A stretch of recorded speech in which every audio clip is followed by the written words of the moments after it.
I've been all over the map making this video, and it's taken way longer than it ought to, but it is what it is, and I just want to get some of this stuff said, and it's just gonna have to be what it's gonna have to be. So I want to reiterate what a blessing it was for me to making this trip with my wife and my children accompanying me, and just every aspect of it blessed me, and I want to emphasize that again.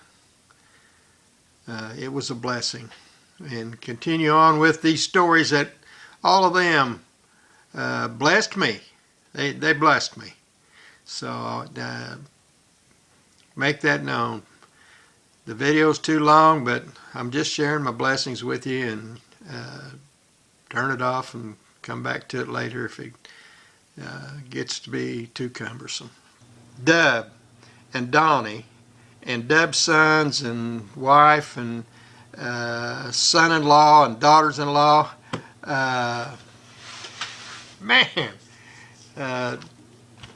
just a delightful time listening to stories that they told. I'm going to get to one in a minute that Dub told. Right now I want to talk about his son-in-law.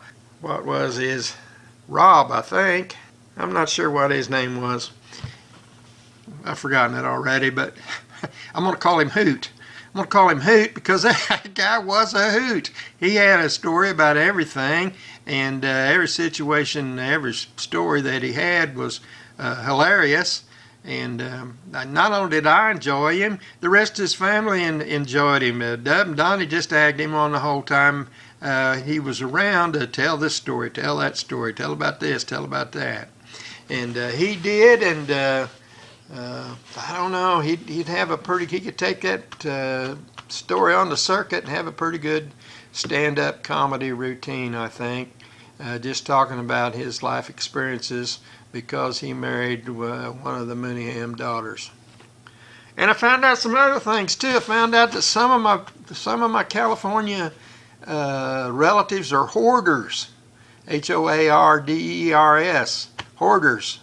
They collect and accumulate things, and are a little bit opposed to getting rid of anything, to the point where it overwhelms their property and their living space, and first one thing and another. Son-in-law told a story about that. He said there's a path from my bedroom, in the bedroom there's a path where you can get to the bathroom. He said, I expect when I get back home that path won't be there anymore. You'll have to climb, when you get up from the bedroom to go to the bathroom, you'll have to climb over something to get in the bathroom, because every time I leave her, she well, you can imagine what the rest of that story is. Dub's boys, I think these were both Dub's boys, Matt and Ronnie, and Ronnie's wife, met them and listened to some stories. I think Ronnie's wife is somehow tied to Illinois. Her family maybe lives in Illinois, over around Peoria, I think where they said it was. And so we talked about that, and the relationship to where Peoria was from where we lived, and them going there, and first one thing and another. Just a blessing, sitting and talking to these folks that I'd never met, but had so much in common with. And Matt, talked to him about life in California.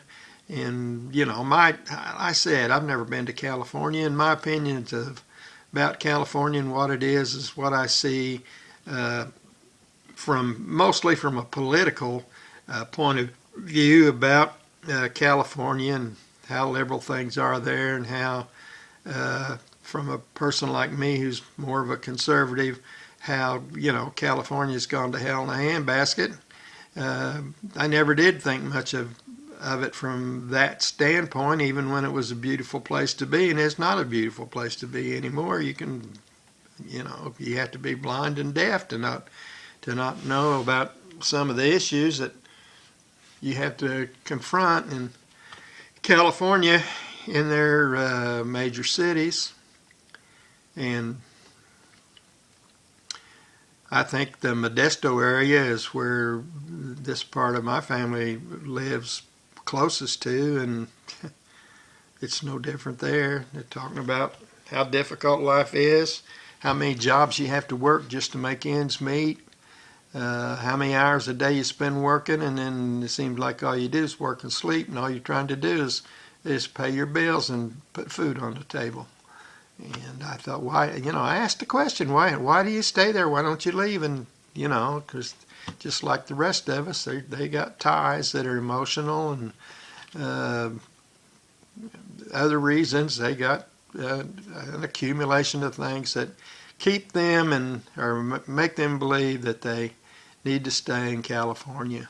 In Matt's case, it was his children from a previous marriage. But the conversation that we had about that and about things that, I'm just getting a first-hand report from people that I believe would have no reason to tell me anything but how it is, and we're having those kind of discussions. I'm trying to encourage him to leave California and go somewhere where, his effort in life will get him somewhere besides maybe breaking even. But